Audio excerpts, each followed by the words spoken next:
Hello, my name's James Pikeway. This is Public Speaking in the Summer, Day 13. And what are we talking about today? Motivational speeches. We're talking about TED speeches. We're talking about exciting people, trying to get them to think, hey, you know what? I can do something. And how do you do that? You tell a great story. You weave together ideas, you weave together excitement, you weave together dreams, you connect with your audience and share. 3 great speeches that I want to get you to look at in this podcast. First, we've got Elizabeth Gilbert. Hat off, this is a fantastic speech. Now, would I coach Elizabeth Gilbert to deliver her speech a little bit differently? Absolutely. Is the content and what she talks about and how she goes full circle, is that spectacular and clearly something that you want to think about as you're doing your own motivational speech? Yes. Second, Sarah Kay. Absolutely fantastic performance poet. Wow. That is the heart and soul of how to do a motivational speech. Third speaker, also performance poet, RIVES. Wow, again. In fact, as I was talking to my students in this podcast, which was our class, I said, do RIVES. That's what you want to do. Take his speech, channel what he does, and make that yours. Motivational speeches, Day 13, Public Speaking in the Summer with me, James Pikeway. Here we go. Good morning, and welcome to Day 13. So we are almost, we're really at the final bits of this course. We have one speech left, and that's a big one. It's 30%. And I'm gonna tell you now, do not let up your guard on practicing and things, because the things that I'm talking about are really important. That's pausing. That's the timing. That's the linkage of your ideas, those transitions. You're getting there. You're in fact, everyone is really working on those pieces, but it's really, really, really important as you head into your last speech, because you want to make sure that you've got everything working absolutely to plan. And it's really important. So don't let up. Don't think, I've got this. I did great at my last speech. I did okay on my last speech. I'm happy with what I did. Do not let up, because it is very possible for your mark to go down, and you do not want to do that. You want to put in that spectacular effort right up to the end and really, really push it. And that's something that I've seen over and over again. As students get to the last speech, they're just not. They just kind of figure, I'm going to be able to do it, and it's the little things. And I'll tell you the one little thing that is huge. So the one little thing that is huge is a presentation sounding like you're reading it, or a presentation that you're doing sounding like a term paper. You don't want to do that. A term paper is a C paper, a C presentation. You just don't want to do that. You want this final talk to be that talk that makes everyone go, wow, I know Fatma, I know Maha, I know Shama, and wow, you want Maha to give you your applause. And I think we want to do this demonstration for our fellow students to show them how spectacular we are and how far we've come in this course. And 5 weeks, you've all done this in lightning speed, and it is tough. And the tough part, look, speaking's not tough. Generally, you all talk, and generally you all speak with friends, with family, at the mall if you're going there, on the phone, on WhatsApp, on TikTok, on and on and on and on. Talking's not the problem. The problem is when you get in front of a group, you put on the speaking voice. We put on the speaking voice. And you don't want it. Your speaking voice needs to be the same voice that you're always using. You want people to listen to you. You want people to dive in and go, hey, I want to listen to her. No one likes to be lectured. And so this is the challenge. You got one speech left, 4 minutes. you can make this happen. I'm excited. Good morning, everyone. Anyone have any great news about anything that happened on the weekend that you want to share? Anything going on? Asma, Hind, Aisha, Aya. Great to see you, Aya. Bakita, Hind, Maha, Ur, Fatma. Anyone have anything great on the weekend? Anything to share? Anything went well? Any news? Nothing. Maha, something. You must have something. Did you watch a TV show? Did you fall asleep in front of the TV? Did you make a great cake? Fatma, nothing. Really? How is that possible that there could be nothing at all? I stayed home and watched Modern Family. I watched the last Modern Family. Yeah, it was a sad day. A very sad day, but oh well. Yeah, you know what? Watching TV, that's kind of like my normal day, right? The evening finishes with some kind of show, and it's usually they're just bad. So, okay, nothing. I watched after. Oh, what's Afterlife? Hind, what's Afterlife? What's Afterlife? A great show. What's it about? Netflix. Hmm? It's a show on Netflix, and I highly recommend it. If you want a good cry, Oh, go for it. Watch is it one of those shows? Yeah. So give me the basic idea. So is it about like people come back after and revisit the people that they knew before they died, that kind of thing? No. It's a story about a guy that lost his wife to cancer, and you get to see how he's feeling and how he's living, and it's really good, really interesting. The emotions, the behind the scenes stuff that we think everyone's got the perfect life, but then you see behind the scenes and you realize they're all messed up and what's going on in their life. Okay, cool. Yeah. All right, good. Well, we'll give that a look. Anyone else got any good shows? Anything good going on? Anyone do any cooking? Fatma's got us all excited about cooking. Who's the smoothie lady?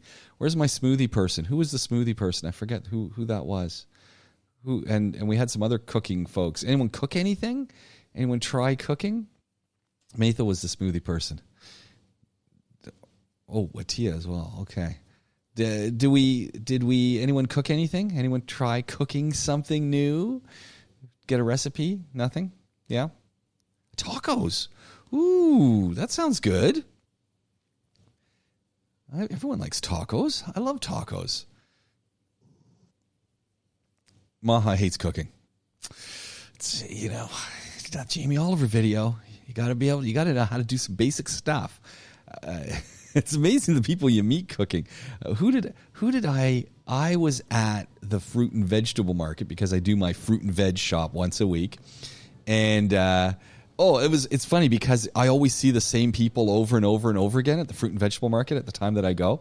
And then I switch times. So because I don't know anyone's names, I just give them all nicknames, right? And including the Emirati folks that I see all the time, and I have no idea who they are. And we just kind of nod. You do the nod because you see the person. And so this one guy who I see all the time, but I change times so I don't see him all the time. I call him Ben Affleck, like the Batman dude. Ben Affleck. Everyone knows Ben Affleck, Batman. So anyway, I call him Ben Affleck because he looks like Ben Affleck with a Pandora on. And so I've been wondering what's going on with Ben Affleck because I haven't seen him in a long time because I changed times. And then I saw him at Murdiff City Center. This guy's shouting out, "Hello, hello, hello." And I'm going, what have I done? And then I realized, I put two and two together, there's him and his wife. And I always thought it was funny, Ben Affleck and his wife, Catwoman, I always thought it was funny because it would be early. We would go shopping at the fruit and veg market. It's some ridiculous hour, right? Like 8 o'clock in the morning, 7:30 in the morning on a Saturday. Or was it a Friday? No, it was a Saturday. And we'd go shopping at this ridiculous hour. And there would be Ben Affleck and Catwoman always this phenomenal makeup job. But I mean, not over the top, but just clearly took some time. So I always thought it was kind of, I always wanted to ask her about her makeup and stuff, but we never did. But then I see them at the mall. So there we go. And the reason I bring that up, because there is a reason, just didn't want to talk to you about Ben Affleck and Catwoman, who I think are from Sharjah. Who knows? I mean, I don't know where they live. But I saw their car had Sharjah plates. And they buy an enormous amount of fruit and vegetables. It's like, I don't know, they must be feeding like a whole block of people. Anyway, the reason I bring up the fruit and veg market is there I was last week at the fruit and vegetable market. I'm buying this Romanesco, which is kind of a cross between a cauliflower and a broccoli. It's green and it's kind of pointy, but it looks like a cauliflower, but it's green and pointy. And the guys who sell it to me are looking at me and they're looking at the Romanesco and they go, Romanesco, put it in, they give it away, I buy. And the guy looks at me and then asks, he goes, how do you eat this thing? So the guys who were there said, how do you cook it? What do you do? So we gave some cooking lessons right there at the fruit and veg market. So that was kind of fun. And I guess they're going to try it because maybe they get the fruit and veg free. So, yeah. Anyway, that was my weekend. This weekend, same as yours. Made a new cake. A pie, actually. Creamsicle cheese pie. Do you know what creamsicles are? If you ever Google it, it's like an ice cream that's orange kind of flavored. Creamsicle. And so we made a pie, a creamsicle pie. Very good. Very good. Anyway, that's all. So, good to see so many of you here. We've got this is it. We've got 3 classes. One of those classes being your final speech. Has anyone been thinking, the other thing is, got another pair of glasses. These are beauties. These glasses. Take a look at that. Get my hair out of the way. But take a look at that. Do you know what these glasses are made out of? Anyone have any idea what these glasses are made out of? They're wood, but does anyone have any idea what the wood was used for? Because it's recycled wood. Does anyone have any idea what these suckers were made from? Look at that. Skateboards. You know those skateboards everyone gets? Those wooden skateboards? These are made from skateboards that have been broken. So they've even got, this one, look at this thing. It's even got a little notch in it from who knows what. It's got coloring on it from the skateboard sides. Yeah, nice, huh? Yeah, you never know what the cool stuff you can find. So I got those sorted out this weekend. What else? My place, I stirred my composters. 4 distinct bad smells from each of the composters, all different because they're at different degrees of decomposting. Kind of cool. All turns into black earth in the end, but boy, in the middle of it. Goes from okay smelling to bad smelling to okay smelling to bad smelling to okay smelling. So, yeah, life is interesting. So the point of this being, everyone has something in their life that's interesting. And there's always something, even if it's, hey, I watched a new TV show. Hey, I watched my cat play with something. I took a look at some birds. I went for a walk around the block. And when I went for a walk around the block, I went by the bin. And when I went by the bin, I saw this chest of drawers. And when I saw the chest of drawers, I stopped there because it reminded me of my grandmother's chest of drawers. And that grandmother's chest of drawers was the chest of drawers I always played with. And when I played with them once, I pulled out the drawer, it fell on my foot, and I broke my foot. And then I had to go to the hospital. It wrecked the Friday morning, afternoon brunch. And you see, everyone's got a story, and something reminds us of something, and everyone's got something to say. Your job is when people say, hey, what went on this weekend? Think of something. Think of that one little thing and say, I did this. Everything that we think, you and I think, is boring is not boring to everyone else. You put it in context, you describe it, people relate to it. You say, hey, I made tacos. Someone's saying, I hate cooking, but tell me about the tacos. We might hate cooking, but we love eating. So tell me about the tacos. Was it all from scratch? Did you use a package for the seasoning? Did you put avocado on it? How were the avocados? Did you, the list goes on and on. So there's always something to talk about. And that's the key, right? Because we're social folks. So we want to think about that. All right. So let's jump in. Let's get ourselves going here. It is day 13, which is kind of awesome because it means that you're at the end. And I think that's kind of cool. I mean, it's sad because the class is over, but it's cool because truly as you start listening back to yourself and you start listening to where you were from day 1 to where you are today, there's a lot of change has happened. And it's your job to just keep that going, to keep working on it, to keep making it better. And you can. And that's the best part. You can. So where are we going? You remember and you know that your last speech, the theme is dream, do, be. It's a motivational speech. That's what you're trying to do. You're trying to motivate people. You're trying to make them feel excited. You're trying to make them feel happy. You're trying to make them just listen to something that makes them go, I can do that. And I wanted you to give a listen to the Elizabeth Gilbert speech. And I'm going to put a little bit of it on so that we can, and hopefully it does work because I didn't test it today. So, hold on a sec here. So I want us to watch a little bit of Elizabeth Gilbert simply because this speech, while it's informative, is also really kind of motivational about the whole idea that you and I can be creative and we don't need to beat ourselves up about that creativity. It's like, what if you wake up and you just don't feel creative? And what if you're just tired? And it sort of gives us another view of things. It kind of excites us a little bit. And part of that excitement is from the fact that what she does as she structures this very long speech, it's almost 20 minutes long. So that's a good long speech.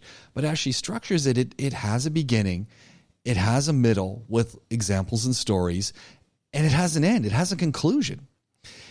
What this is built on, and this is, again, a great example when people say, well, how should I talk about? Tell your story. What do you need to do? So you remember, you need an introduction, you need a conclusion, you need the middle part, you need to transition, and you need to drag us there. And I literally drag us through your speech. And as you're dragging us through your speech, you want to make sure we know what's going on. So pause, repeat things, emphasize things, tell us where we're going, answer our questions, because you know that we're forming them in our head. So answer them, build them into your speech as you're crafting this package. Stories work well, but I'll tell you the big thing that you've all got to really concentrate on, and even some of you do this well, but you do another thing that is a problem. So the number one thing you all have to think about is sounding like you're actually talking with people. Don't give me the term paper. I don't want to hear the term paper, and I don't want you to sound like you're reading or reciting the memorized term paper to me. Clear giveaways or the words we use in term papers are seldom ever the words we use when we talk to people about things. We just don't do it. And when we talk to people, we have a flow. We pause, we laugh, we smile, we get expressions on our face. When we read a term paper, we sound like we're reading a term paper. No one wants that.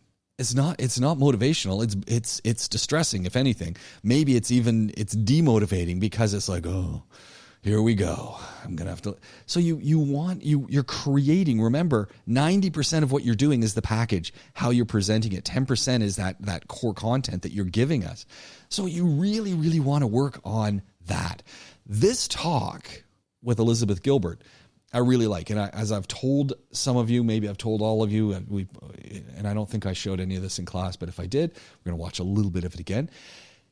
This talk is important because she's just talking with us. So let's watch the first part and listen to it just a little bit. And I want you to think about things that she does well. And I like the voice, but there are things that she does horribly that annoy me to no end. And so you want to look at those things as well. So let's just watch the first couple minutes to get a sense of where this is going. I am a writer. Writing books is my profession, but it's more than that, of course. It is also my great lifelong love and fascination. And I don't expect that that's ever going to change. But that said, something kind of peculiar has happened recently in my life and in my career, which has caused me to have to sort of recalibrate my whole relationship with this work. And the peculiar thing is that I recently wrote this book, this memoir called Eat, Pray, Love, which decidedly, unlike any of my previous books, went out in the world for some reason and became this big mega sensation, international bestseller thing, the result of which is that everywhere I go now, people treat me like I'm doomed. Seriously, doomed. Like, they come up to me now, like, all worried, and they say, aren't you afraid you're never going to be able to top that? Aren't you afraid you're going to keep writing for your whole life and you're never again going to create a book that anybody in the world cares about at all, ever again? So that's reassuring, but it would be worse, except for that I happen to remember that over 20 years ago, when I first started telling people when I was a teenager that I wanted to be a writer, I was met with this same kind of sort of fear-based reaction, and people would say, aren't you afraid you're never going to have any success? Aren't you afraid the humiliation of rejection will kill you? Aren't you afraid that you're going to work your whole life at this craft and nothing's ever going to come of it, and you're going to die on a scrap heap of broken dreams with your mouth filled with bitter ash of failure? Like that, And the short answer to all those questions is yes. Yes, I'm afraid of all those things. And I always have been, and I'm afraid of many, many more things besides that, people can't even guess at, like seaweed and other things that are scary. But when it comes to writing, the thing that I've been sort of thinking about lately and wondering about lately is why. Is it rational? Is it logical that anybody should be expected to be afraid of the work that they feel they were put on this earth to do? And what is it specifically about creative ventures that seems to make us really nervous about each other's mental health in a way that other careers kind of don't do?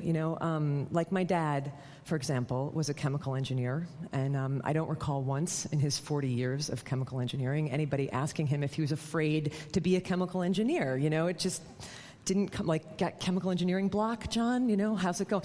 And it just didn't come up like that, but... So we just had an opportunity to listen to the first little bit of Elizabeth Gilbert's speech, and she keeps reinforcing, what is she talking about? She's talking about her craft. She's talking about the fear of being a creative.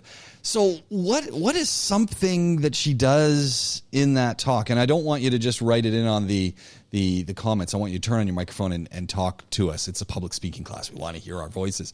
But what's one lesson from that talk, the little bit that we just watched, that you don't want to do? What's one thing that she does over and over and over again that you do not want to do? And for the most part, you don't do it anymore. What does she do that's annoying? Who wants to jump in? Think about that talk that we just heard the first part of. What does she do that is annoying? Really, really annoying. Maha, do you want to jump in? What is it? Yeah. That's it. The way she That's what she does. That's what she... Yeah, and she says a lot of ums. Doesn't she? Over and it's like, give it up, lady. Come on. Why are you doing that? You've got such great content. Just pause. So she could be really nervous, and there's a whole bunch of reasons, but that's one thing. What's another thing she does that's not really spoken? And again, I'm saying this now, when we get back on campus, even if we have to do it in a couple of groups, we will have a masterclass on the physical part of presenting, because that's a huge issue that we all have to deal with. What else does she do that's kind of annoying, that's not with words? She moves a lot. Doesn't she? You don't want to do that. I mean, it's really important when you're presenting, and that's you nailed it, that you do want to move your hands and things, but slowly. Nothing happens fast. And you don't want to keep moving around a room. And I know if you do, you move slowly. And the reason you do that is because our eyes are tracking. And as you move, the eyes don't just look at you, they look at everything around. And so you're distracting from what you're saying. Because as soon as you start taking in everything else, there's these messages that are being now sent to you that you're trying to decode. Hey, what's that on the wall? What's that poster say? Oh, what's behind there? What's going on with that light? Oh, someone just walked by the doorway. And then at that moment, that becomes the noise that distracts you from what's being said. So you do everything slowly. What does she do that's kind of interesting, though? So she uses way too many ums, and she moves around a lot. Again, both of those probably because she's pretty nervous. When you look at, there's 4,000 people sitting in front of her, and I can tell you right now, I don't think she uses that. She doesn't use any PowerPoints. It's just her on a stage. Does she have any notes in her hands? Notes?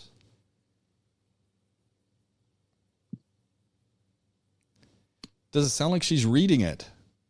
Aya, is she reading it? Does it sound read? No. No.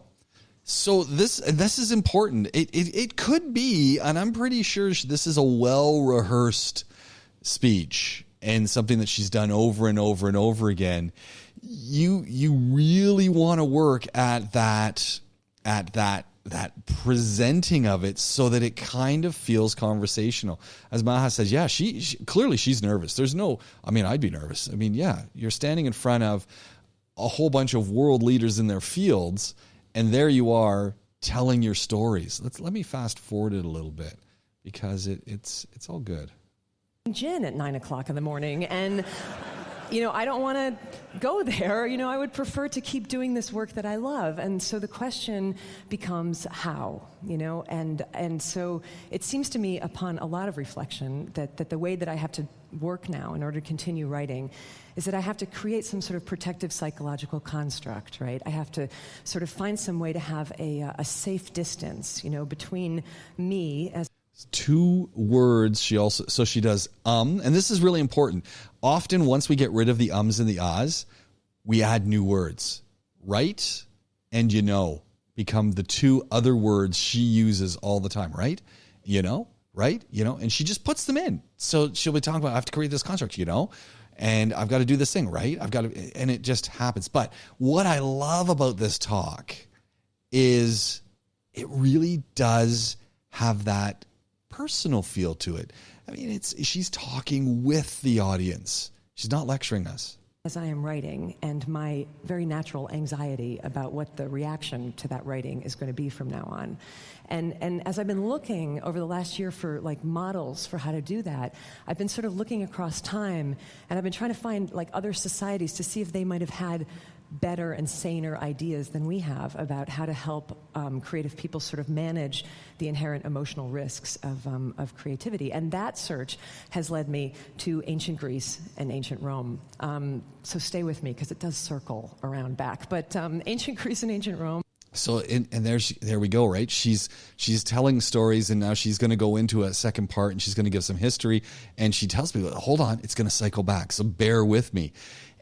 I like the tone of her voice. It's a spoken tone. Even though there's some heavy duty stuff in there, she's speaking with us. And that really becomes important. And that's your number one thing you all need to make sure you're doing is you're speaking with us, not at us. Don't read the term paper. Second thing, some of you are getting really good at this. And there are a few of you who are well on your way there.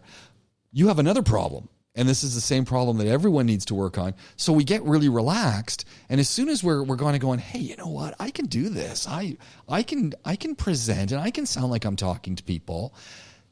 Then we start to speed it up a little bit. And we add 2 new challenges. And so everyone needs to work at making sure that we sound like we're the normal conversation, the normal things, that little bit of a laugh, having some fun, and then get back to and what she's doing is, you see, she's talking, she talks low, she talks a little bit faster, she laughs a little bit, she tells a story, she's got all this vocal variety going on. A normal, everyday conversation.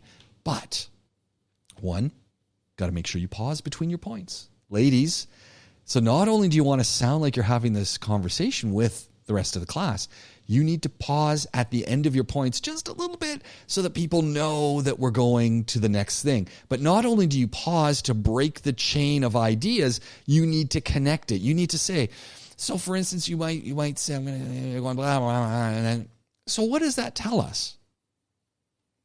That could be the lead into, what do we know about a situation or something? Why do we care? Boom, another lead. So you've paused. You might, so why does this matter to you? Another pause. And that's another way why does this matter to you is the lead into the next thing. So you've got to be thinking, okay, not only do I have to sound like I'm having this conversation with you with content, I need to make sure that it's very clear in your head, and I know you're all smart, but I'm going to treat you like you're not.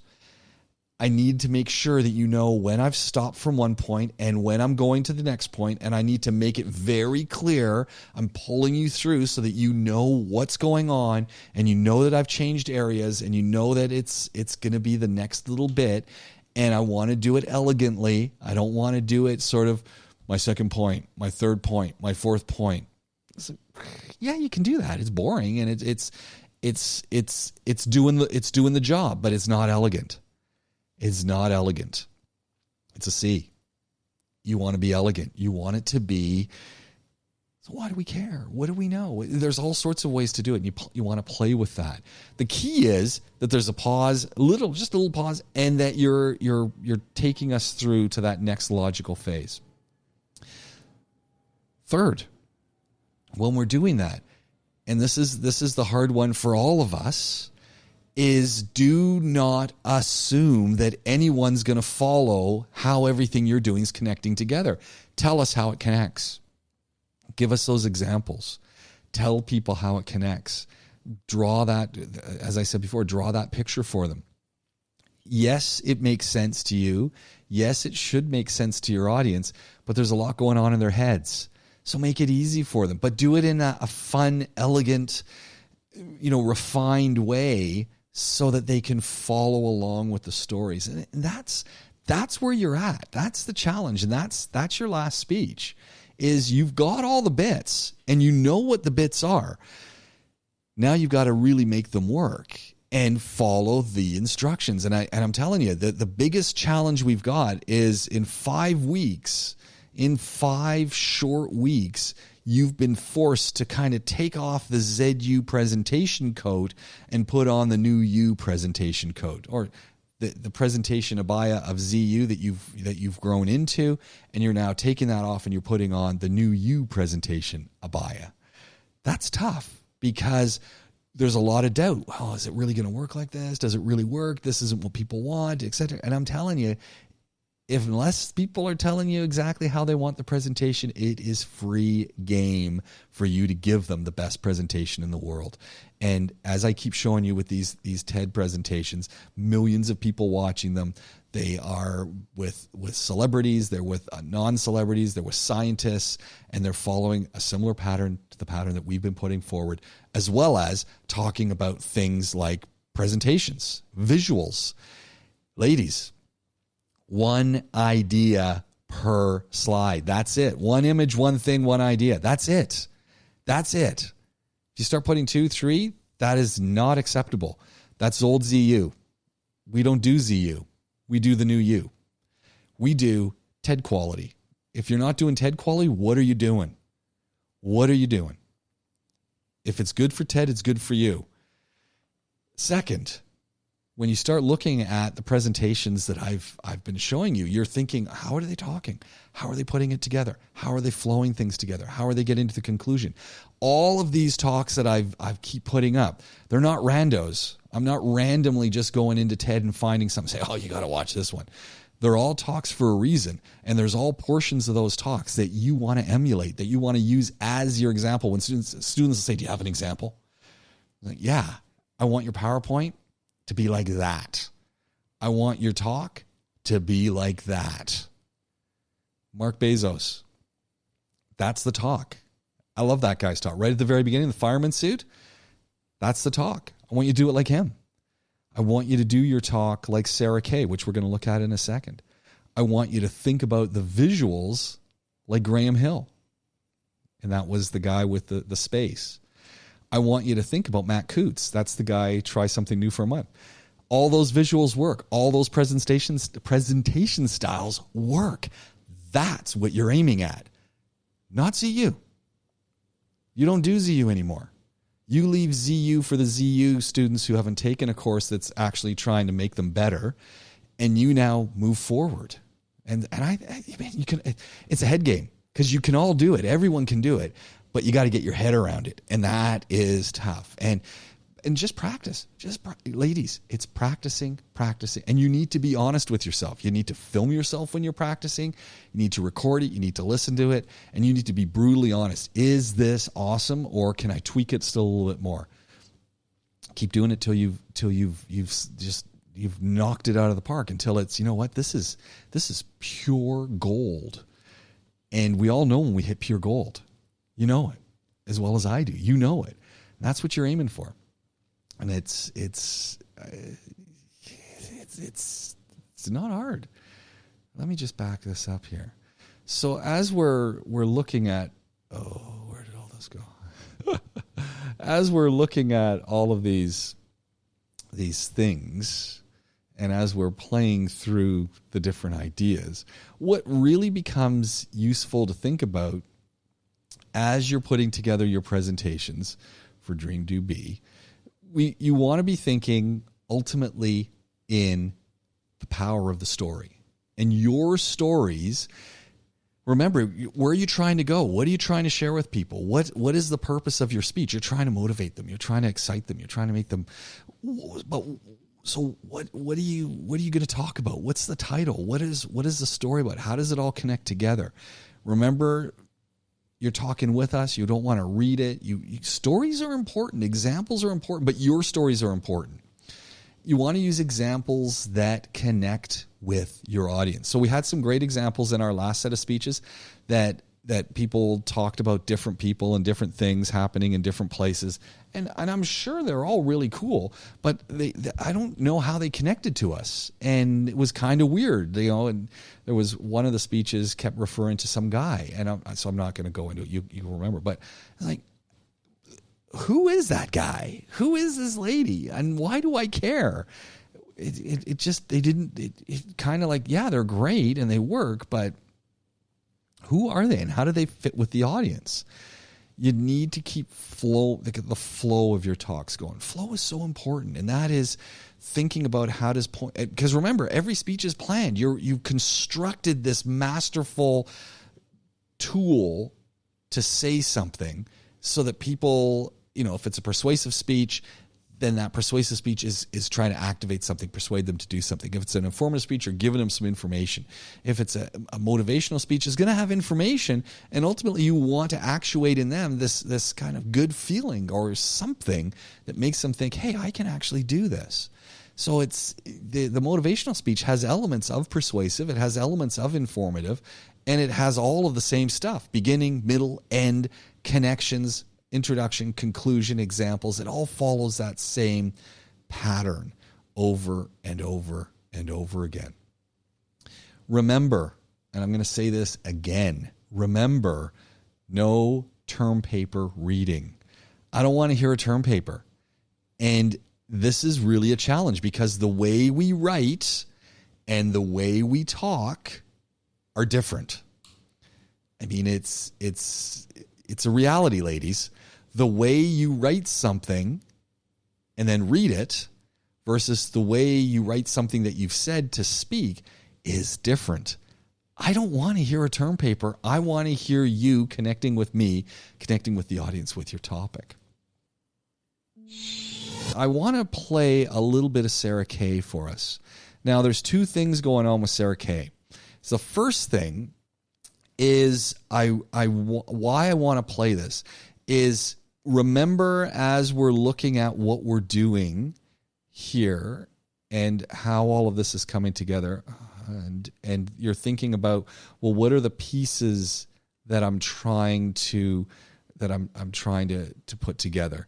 Remember, 90% is your presentation. It's how you're presenting. It's your features. It's your face. It's your vocal variety. And she starts off her talk with a poem. That's what she does. I mean, and her role, her thing, her gig is she's a performance poet, which means she does stand-up poetry. This is one of her famous poems that she's doing at the start. And I like it because it embodies the show. So what we're going to do is we're going to watch the poem, then we're going to watch her start talking. And I want you to pay attention to the vocal variety. I want you to pay attention to the show on how it gets our attention. The fact that it doesn't sound like a memorized paper. The fact that it has all these elements that keep us engaged. Engagement is the key. You want people to feel that you are talking individually to them as you give them this nice, planned, and well-executed thing. So let's take a quick look at the first part of this talk. Let's see where it's going.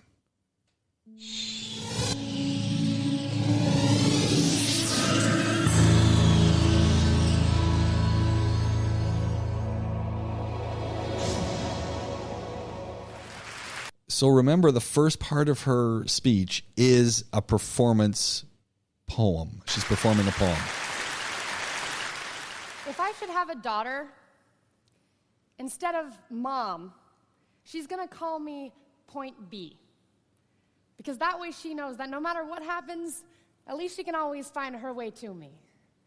And I'm going to paint the solar systems on the backs of her hands. So she has to learn the entire universe before she can say, oh, I know that like the back of my hand. And she's going to learn that this life will hit you hard, in the face, wait for you to get back up just so it can kick you in the stomach. But getting the wind knocked out of you is the only way to remind your lungs how much they like the taste of air. There is hurt here that cannot be fixed by Band-Aids or poetry. So the first time she realizes that Wonder Woman isn't coming, I'll make sure she knows she doesn't have to wear the cape all by herself. Because no matter how wide you stretch your fingers, your hands will always be too small to catch all the pain you want to heal. Believe me, I've tried. And baby, I'll tell her, don't keep your nose up in the air like that. I know that trick. I've done it 1,000,000 times. You're just smelling for smoke, so you can follow the trail back to a burning house so you can find the boy who lost everything in the fire to see if you can save him. Or else, find the boy who lit the fire in the first place to see if you can change him. But I know she will anyway, so instead, I'll always keep an extra supply of chocolate and rain boots nearby because there is no heartbreak that chocolate can't fix. Okay, there's a few heartbreaks that chocolate can't fix, but that's what the rain boots are for, because rain will wash away everything if you let it. I want her to look at the world through the underside of a glass-bottom boat, to look through a microscope at the galaxies that exist on the pinpoint of a human mind, because that's the way my mom taught me, that there'll be days like this, there'll be days like this, my mama said, when you open your hands to catch and wind up with only blisters and bruises.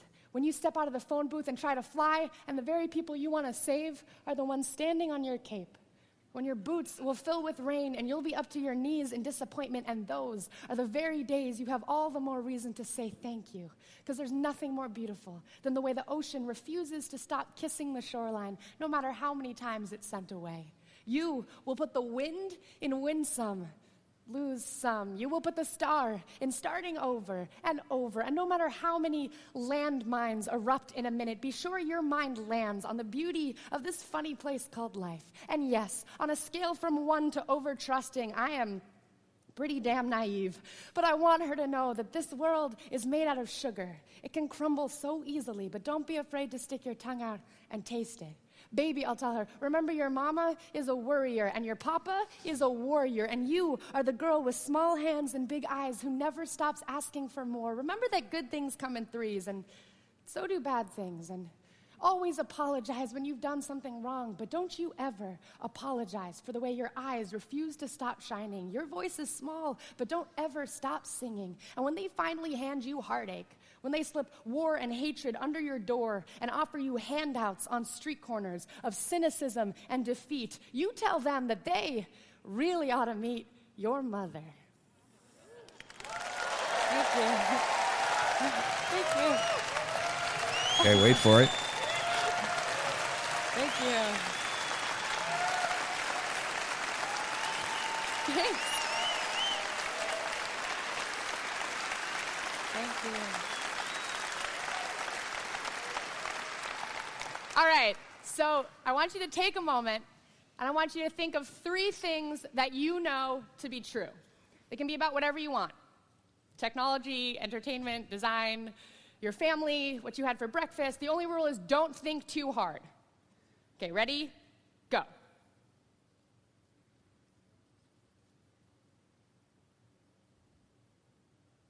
Okay, so here are 3 things I know to be true. I know that Jean-Luc Godard was right when he said that a good story has a beginning, a middle, and an end, although not necessarily in that order. I know that I am incredibly nervous and excited to be up here, which is greatly inhibiting my ability to keep it cool. And I know that I have been waiting all week to tell this joke. Why was the Scarecrow invited to TED? Because he was outstanding in his field. I'm sorry. Okay, so these are 3 things I know to be true. but there are plenty of things that I have trouble understanding. So I write poems to figure things out. Sometimes the only way I know how to work through something is by writing a poem. And sometimes I get to the end of the poem and look back and go, oh, that's what this is all about. And sometimes I get to the end of the poem and haven't solved anything, but at least I have a new poem out of it. Spoken word poetry is the art of performance poetry. I tell people it involves creating poetry that doesn't just want to sit on paper, that something about it demands it be heard out loud or witnessed in person. When I was a freshman in high school, I was a live wire of nervous hormones.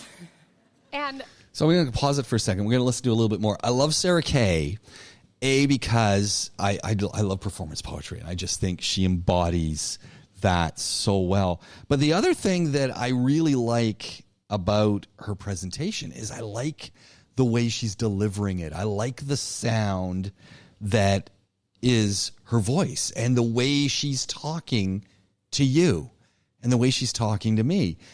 She did her poem and she had her way, but it's very close to the way she actually talks and the way she's presenting to this audience. And what becomes interesting, and we're going to get back to it now, is the role of that story in allowing the audience to feel a part of you. So let's listen to a little bit more. Excitable, and despite my fear of ever being looked at for too long, I was fascinated by the idea of spoken word poetry. I felt that my two secret loves, poetry and theater, had come together and had a baby I needed to get to know. So I decided to give it a try. My first spoken word poem, packed with all the wisdom of a 14-year-old, was about the injustice of being seen as unfeminine. The poem was very indignant and mainly exaggerated, but the only spoken word poetry that I had seen up until that point. So in that little piece there, you see she put on that show and she talked about, I did the spoken word poetry about, and she gets very kind of the enjeu, the anger in her voice, and her face changes, and then she sounds, and then she puts her smile back on and she becomes her. Vocal variety. She's changing it up as she's going. Really important. And these stories that you're using to exemplify what you're talking about become super, super important, ladies. That's what drags the audience through. But a combination of explaining things to us, linking it up, and the way you talk is how you keep the audience flowing through your talk as well. It was mainly indignant, so I thought that that's what was expected of me. The first time that I performed, the audience of teenagers hooted and hollered their sympathy, and when I came off stage, I was shaking. I felt this tap on my shoulder, and I turned around to see this giant girl in a hoodie sweatshirt emerge from the crowd. She was maybe 8 feet tall and looked like she could beat me up with one hand, but instead she just nodded at me and said, "Hey, I really felt that, thanks." And lightning struck. I was hooked.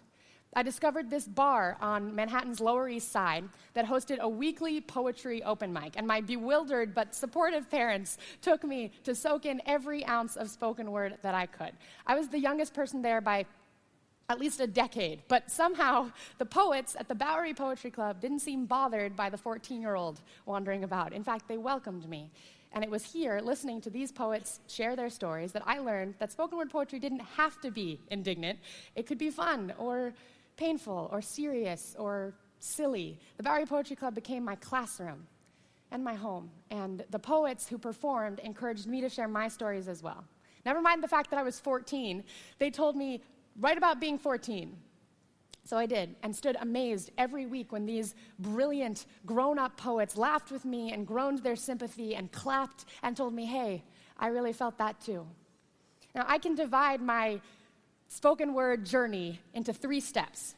Step 1 was the moment I said, I can do this. And that was thanks to a girl in a hoodie. Step 2 was the moment I said, I will continue. I love spoken word. I will keep coming back week after week. And step 3 began when I realized that I didn't have to write poems that were indignant if that's not what I was. There were things that were specific to me. And the more that I focused on those things, the weirder my poetry got, but the more that it felt like mine. It's not just the adage, write what you know. It's about... This becomes an interesting piece. So she's talking, she's telling her story. Look at the faces of everyone. They're looking up. They're looking at her. They're taken in the story. Do you think they care about spoken word poetry and her spoken word poetry? Maybe, but I doubt it.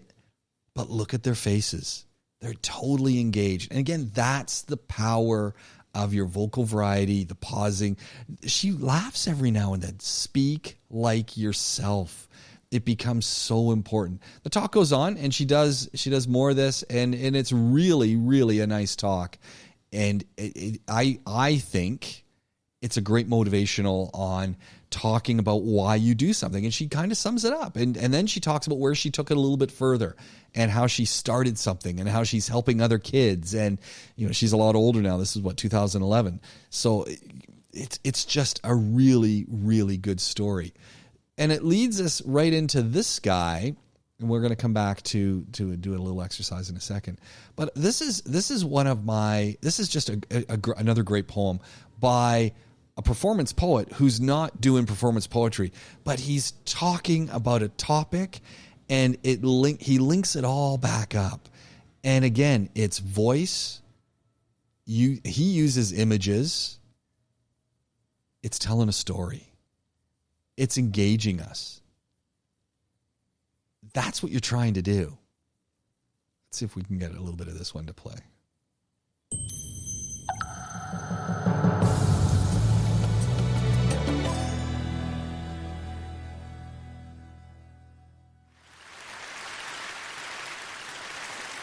The most romantic thing to ever happen to me online started out the way most things do, without me, and not online. On December 10th, 1896, the man on the medal, Alfred Nobel, died. 100 years later, actually, December 10th, 1996, this charming lady, Wisława Szymborska, won the Nobel Prize for Literature. She's a Polish poet. She's a big deal, obviously, but back in 96, I thought I had never heard of her. And when I checked out... What's the first thing we notice about Reeves? What's the first thing you notice when he's talking? Anyone? Anyone notice anything when he's talking? What do you notice? On December 10th, 1896, the man on the medal, Alfred Nobel, died.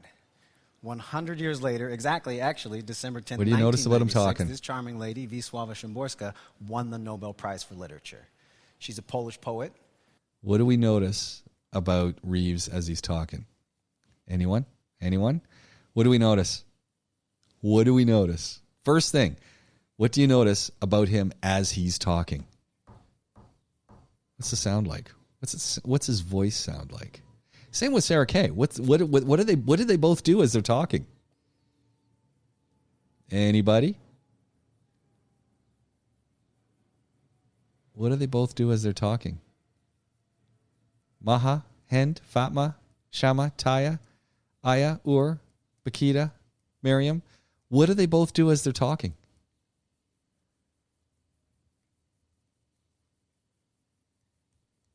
What do both of they have expression on their face. They're smiling. They're smiling as they're talking. Their voices sound inviting because they're happy about what they're talking about. Second thing you notice with Reeves, he's used already 2 PowerPoint slides. Are there any words? No. He puts up the images, explains it. That's it. Masterclass in how to use PowerPoint. Masterclass in how to use PowerPoint. That's the way to do it. Let's keep going. She's a big deal, obviously, but back in 96, I thought I had Look never at the smile. heard of her. And when I checked out her work, I found this sweet little poem, 4 in the morning. The hour from night to day, the hour from side to side, the hour for those past 30. And it goes on. But as soon as I read this poem, I fell for it hard. So hard, I suspected we must have met somewhere before. Had I shared an elevator ride with this poem? Did I flirt with this poem in a coffee shop somewhere? I could not place it, and it bugged me. And then in the coming week or two, I would just be watching an old movie, and this would happen. Well, you should have come to the first party. We didn't get home till around 4 in the morning. My roommates would have the TV on, and this would happen. Oh, boy. I was up till 4 in the morning watching that Omen trilogy. Be listening to music, and this would happen. It's 4 o'clock in the morning. Damn it. So you can see what was going on, right? Obviously, the Master class in how to use video in a talk. Don't do the 1-minute YouTube videos. Short, sweet, and they connect with what you're talking about. They exemplify what you're talking about. You intro it, you outro it, and you keep going. Remember the number one thing about a talk. Okay, yes, you want to make sure it sounds conversational. He's doing that. He's talking to a crowd. But you also do not want to let your audio visual overtake you. You're the talk, not them. Keeps going though. Look at that smile. Listen to his voice. Ladies, listen to the pace. Listen to the enunciation. He keeps pulling us through. It's 4 o'clock in the morning. Did he meet this poem somewhere? It's 4 o'clock. What's going on here? The demigods of coincidence were just messing with me. Some people get a number stuck in their head. You may recognize a certain name or a tune. Some people get nothing, but 4 in the morning was in me now, but mildly, like a groin injury. I always assumed it would just go away on its own eventually, and I never talked about it with anybody. But it did not, and I totally did. In 2007, I was invited to speak at TED for the second time, and since I was still an authority on nothing, I thought, what if I made a multimedia presentation on a topic so niche it is actually inconsequential or actually cockamamie? So my talk had some of my 4 in the morning examples, but it also had examples from my fellow TED speakers that year. I found 4 in the morning in a novel by Isabel Allende. I found a really great one in the autobiography of Bill Clinton. Found a couple in the work of Matt Groening, although Matt Groening told me later that he could not make my talk because it was a morning session, and I gather that he is not an early riser. However, had Matt been there, he would have seen this mock conspiracy theory that was unfreaking canny for me to assemble. It was totally contrived just for that room, just for that moment. That's how we did it in the pre-TED.com days. It was fun. That was pretty much it. When I got home, though, the emails started coming in from people who had seen the talk live, beginning with, and this is still my favorite, here's another one for your collection. It's the friends you can call up at 4 a.m. that matter. The sentiment is Marlene Dietrich. The email itself was from another very sexy European type, TED curator Chris Anderson. Chris found this quote on a coffee cup or something, and I'm thinking, this man is the typhoid Mary of ideas worth spreading, and I have infected him. I am contagious, which was confirmed less than a week later when a Hallmark employee scanned and sent an actual greeting card with that same quotation. As a bonus, she hooked me up with a second one they make. It says, just knowing I can call you at 4 in the morning if I need to makes me not really need to, which I love because together these are like, Hallmark, when you care enough to send the very best, twice, phrased slightly differently. I was not surprised at the TEDster and New Yorker magazine overlap. A bunch of people sent me this when it came out. It's 4 a.m. Maybe you'd sleep better if you bought some crap. I was surprised at the TEDster Rugrats overlap. More than one person sent me this. It's 4 o'clock in the morning. Why on earth are you making chocolate pudding? Because I've lost control of my life. Yeah. And then there was the lone TEDster who was disgruntled. I had overlooked what he considers to be a classic. Oh, get up, I'm not kidding. Come on. Is that an accident? No, it's not an accident. You wanted to get out of the house anyway, right? Well, not at 4 o'clock in the morning. So that's Close Encounters, and the main character's all worked up because aliens momentously have chosen to show themselves to Earthlings at 4 in the morning, which does make that a very solid example. Those were all really solid examples. They did not get me any closer to understanding why I thought I recognized this one particular poem, but they followed the pattern. They played along, right? 4 in the morning as this scapegoat hour when all these dramatic occurrences allegedly occur.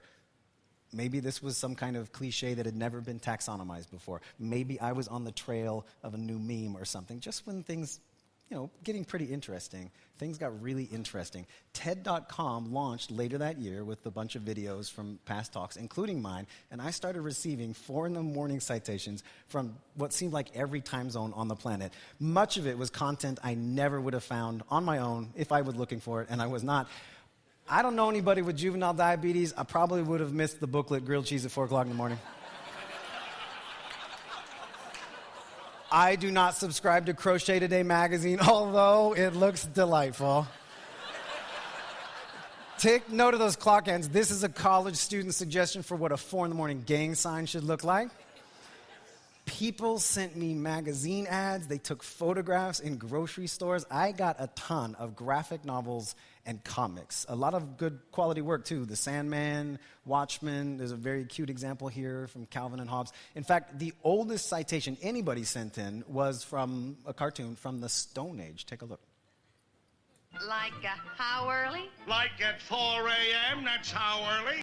And the flip side of the timeline, this is from the 31st century. 1,000 years from now, people are still doing this. The time is 4 a.m.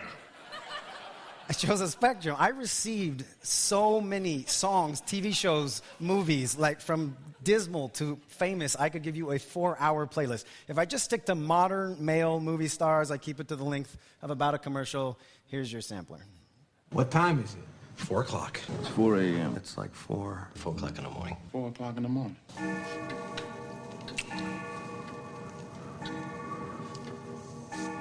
afraid it's the witching hour. 4 a.m. 4 o'clock. 4 o'clock in the morning. 4 in the morning. It's 4 a.m. We're supposed to be back here at 4 o'clock. 4 o'clock if we're bored. We don't return here until 4 o'clock. Oh, 400, 4 a.m. 4 o'clock is 4 o'clock. Yeah. So, somewhere along the line, I realized I have a hobby I didn't know I wanted. And it is crowdsourced.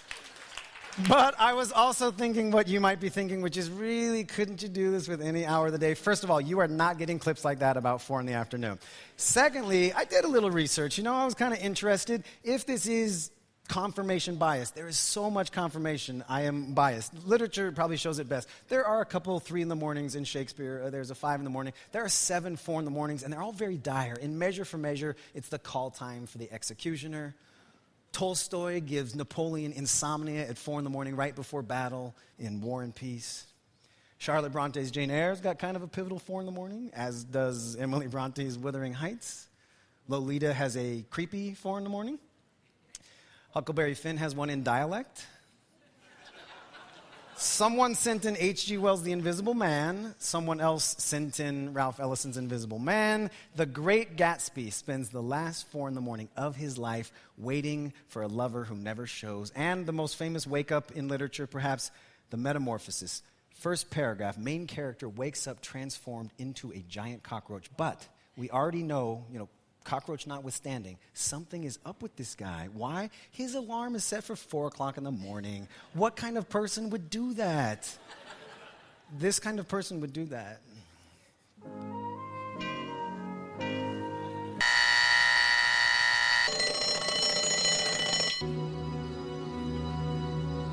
Top of the hour, time for the morning news. But of course, there is no news yet. Everyone's still asleep in their comfy beds. Exactly. So that's Lucy from the Peanuts, Mommy Dearest, Rocky, First Day of Training, Nelson Mandela, First Day in Office, and Bart Simpson, which combined with the cockroach would give you one hell of a dinner party and gives me yet another category, people waking up, in my big old database. Just imagine that your friends and your family have heard that you collect, say, stuffed polar bears, and they send them to you. Even if you don't really. Okay, I'm just going to pause for a minute because I know some of you are falling asleep, but what becomes interesting here is A, it's very conversational, but B, where are his notes? We're looking at, this is 14 minutes of talk. He's 9 minutes in. Where are the notes? Exactly. How much practice has this guy done for this speech? Well, I can tell you, he practices and practices and practices until it sounds like that.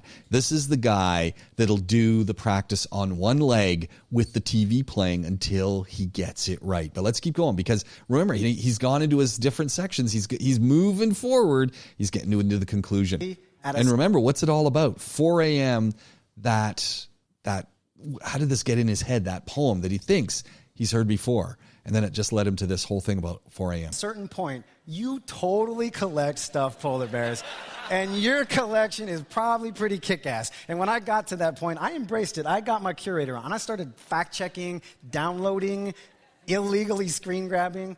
I started archiving. My hobby had become a habit, and my habit gave me possibly the world's most eclectic Netflix queue.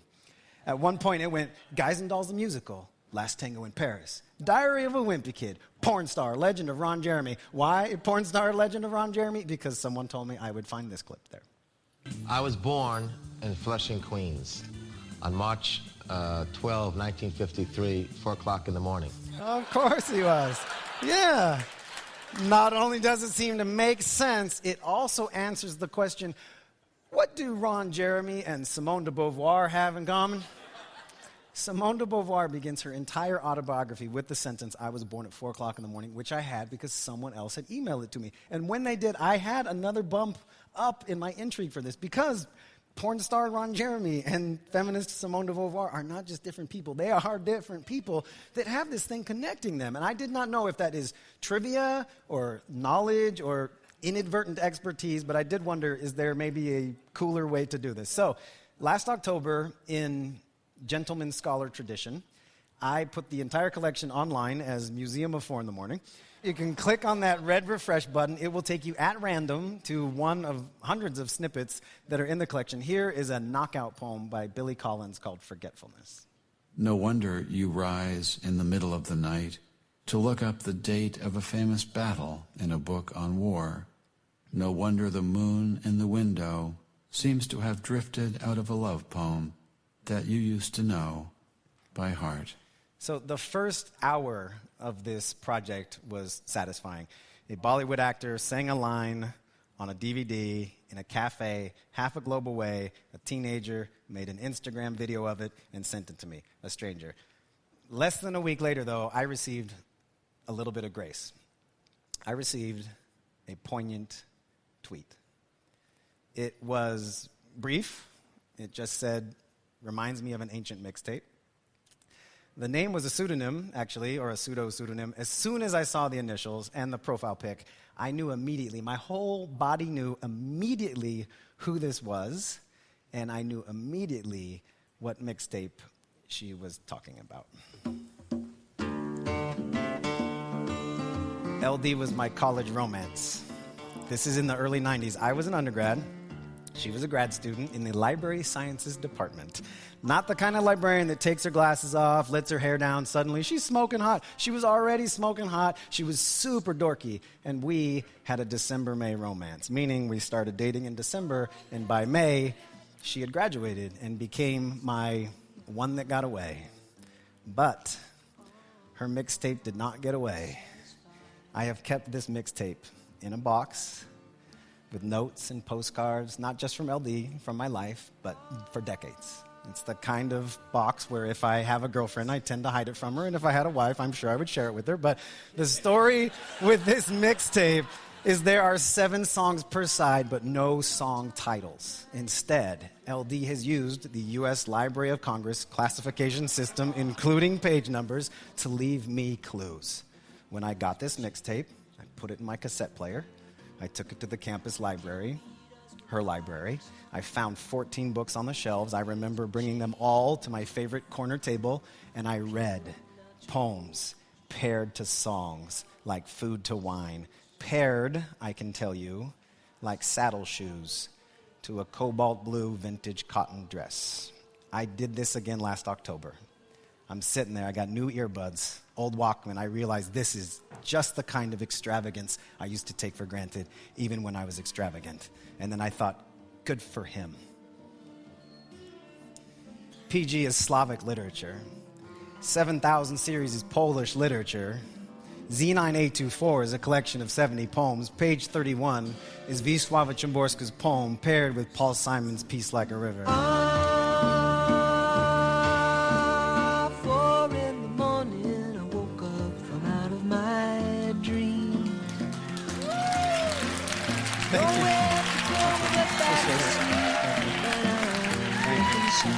All right. So I love that speech because it goes right back to the start when he says, I've heard that poem before. How do I know that poem? And he can't remember. And then through all these stories, and Hind was talking to me, and Hind, do you mind if I share this? You don't even know what I'm going to share.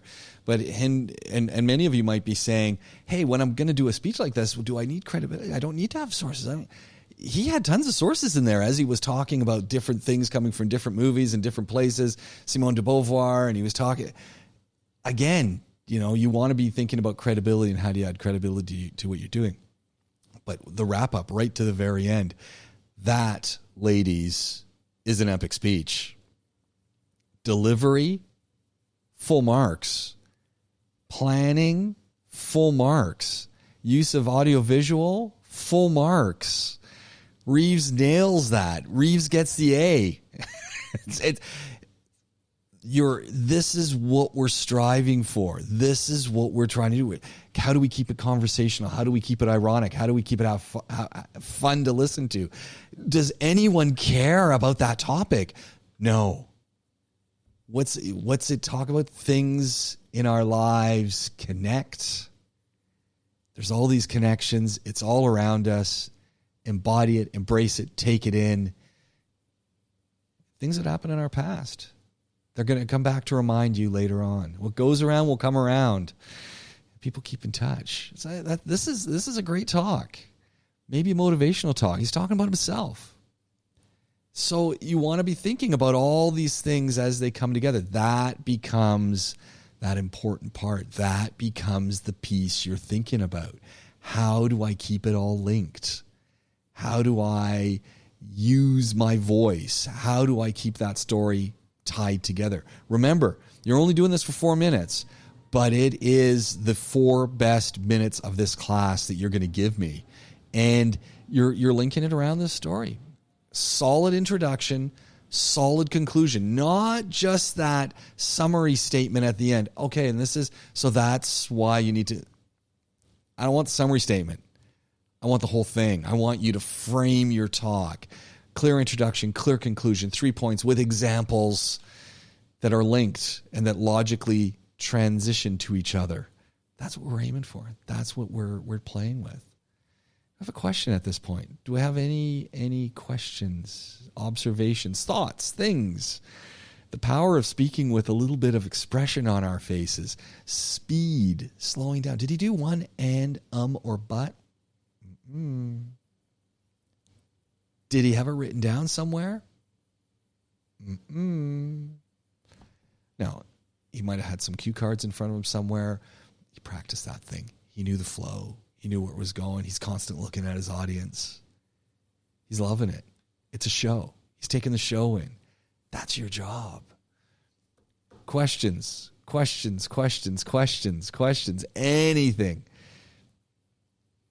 Anything. Do we have anything at this point? No. All right. Here's what we're going to do. I'm going to give you 5 minutes to prepare this. 5 minutes. That's all you get. 5 minutes for a 30-second talk. You're going to do a 30-seconder in 5 minutes. And what I want you to talk about for 30 seconds is I want you to talk about your telephone. For 30 seconds, I want you to tell me why you like your phone.